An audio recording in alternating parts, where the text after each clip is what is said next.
une femme a retrouvé la trace de son père grâce aux photos qu'elle avait prises et a découvert la raison déchirante de son absence de domicile.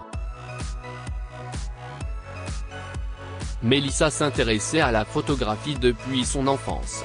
Ses parents, Edward et Amanda, travaillaient dans un magasin qui vendait du matériel de photographie, et elle les accompagnait tous les jours au magasin. Elle jetait toujours un œil aux gadgets et fantasmait sur le jour où elle pourrait les posséder en tant que photographe professionnelle. Cependant, lorsqu'elle se rendit un jour au magasin, elle remarqua que son père était introuvable. Elle a demandé à sa mère si quelque chose lui était arrivé et s'il allait les rejoindre plus tard au magasin, mais tout ce que la mère de Mélissa a dit, c'est qu'il ne reviendrait jamais. Mélissa n'avait que 12 ans à l'époque. En grandissant, elle a découvert que ses parents avaient divorcé. Sa mère a rapidement quitté son emploi dans l'ancien magasin pour travailler dans une galerie d'art. Mélissa accompagnait sa mère tous les jours et, en grandissant, elle a décidé de devenir une photographe professionnelle et d'ouvrir un jour sa propre galerie de photos. Ainsi, après avoir obtenu son diplôme d'études secondaires, elle n'a pas poursuivi ses études et a plutôt commencé à travailler comme photographe professionnelle. Pour son prochain studio, elle a décidé de créer un projet de vie de rue illustrant les écarts entre les différentes sections de la société. Elle a décidé que la meilleure façon de le faire était de le capturer dans la rue, où l'on trouve des gens allant de la classe supérieure aux sans-abri. Pendant 10 ans, Mélissa s'est rendue dans différents endroits pour prendre des photos, parfois dans des marchés aux puces, parfois dans des rues au hasard. Un jour, alors qu'elle regardait tranquillement ses photos, son regard a été attiré par un sans-abri assis seul sur un banc. Son visage n'était pas clairement visible, mais elle avait l'impression de l'avoir déjà vu auparavant. Le lendemain, elle est retournée au même endroit et a été agréablement surprise d'y trouver l'homme. Elle a pris une photo en gros plan cette fois-ci et n'a pas cru ses yeux lorsqu'elle a vu l'image pour la première fois. Elle s'est précipitée chez elle et a ressorti ses photos d'enfance avec son père.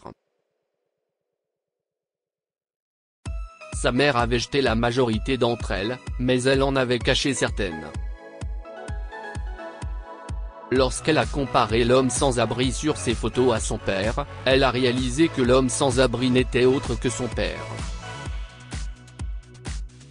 Elle est retournée au même endroit plus tard dans la soirée, mais il était déjà parti. Les jours suivants, elle s'est rendue au même endroit, mais il n'est pas apparu. Malgré tout, elle y est allée tous les jours, et à une occasion, alors qu'elle était sur le point de partir, il est finalement apparu. Mélissa a couru vers lui et l'a salué avec un sourire chaleureux. « Bonjour. Je m'appelle Mélissa », s'est-elle présentée. « Voulez-vous vous joindre à moi pour un déjeuner rapide ?» Edward n'a rien dit, il lui a juste lancé un regard étrange et s'est retourné pour partir quand Mélissa a attrapé sa main. « Je sais que si est toi, papa. Tu ne me reconnais pas ?» L'expression d'Edward a changé quand il l'a regardé un instant, mais il n'a rien dit. « Pourquoi as-tu divorcé de maman si brusquement, papa? Pourquoi m'as-tu abandonné? Tu m'as vraiment manqué. » « Viens, rentrons à la maison », a dit Mélissa, les yeux pleins de larmes. Mais tout ce qu'Edward a fait, c'est de la fixer froidement. « Je ne te connais pas, jeune fille », lui dit-il. « Occupe-toi de tes affaires », il a poussé la main de Mélissa et s'est éloigné. Mais Mélissa n'a pas abandonné.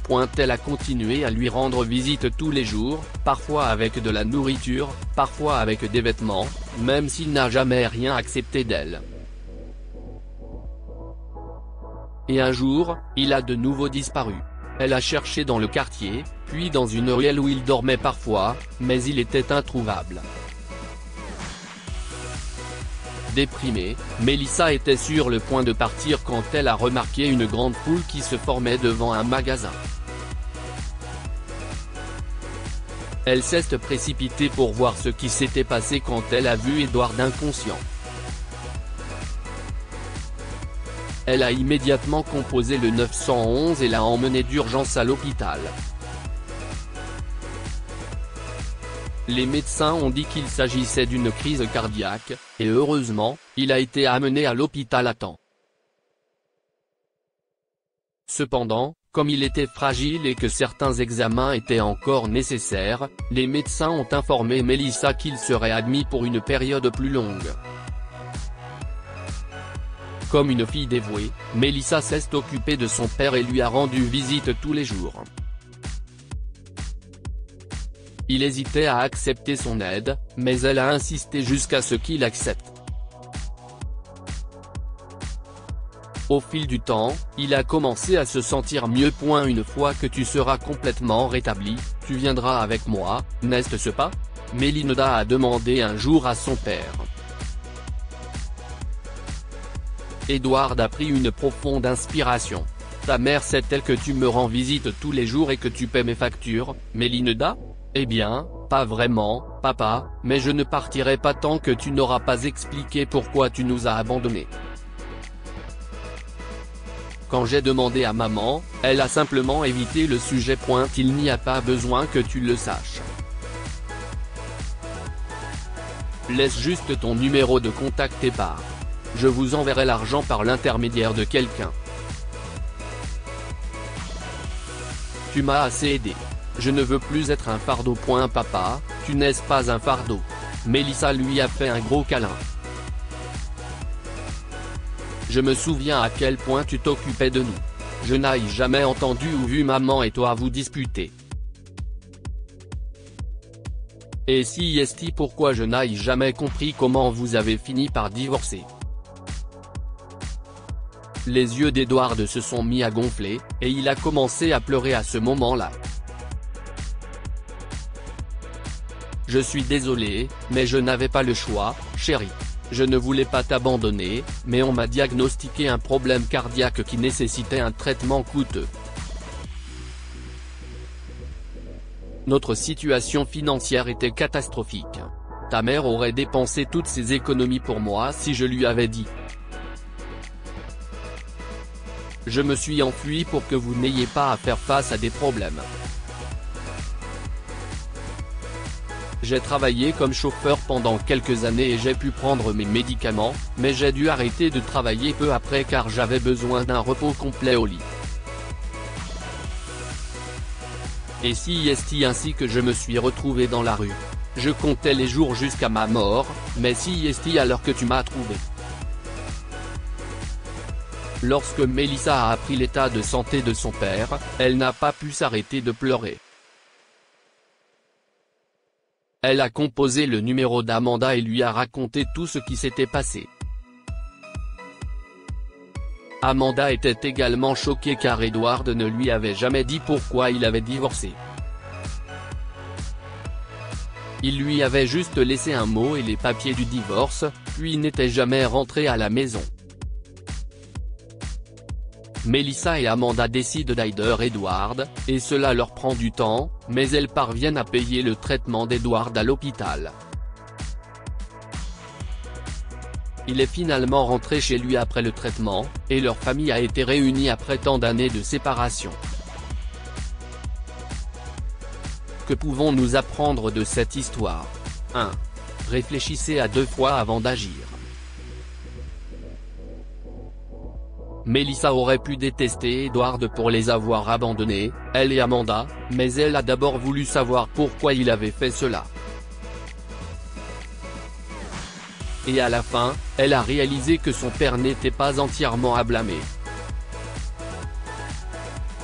2. Les circonstances nous obligent parfois à prendre des décisions que nous ne voulons pas prendre. Edward ne voulait pas quitter sa famille, mais il n'avait pas le choix en raison de leurs problèmes financiers. Humilié après son acte bienveillant. Si vous avez aimé cette histoire, vous aimerez peut-être celle de cette femme sans abri, qui a été humiliée et mise à la porte par un homme d'affaires arrogant après qu'elle lui ait rendu son $1 million. Plusieurs années plus tard, le karma l'a atteint. Abonnez-vous à Amomama sur Google News.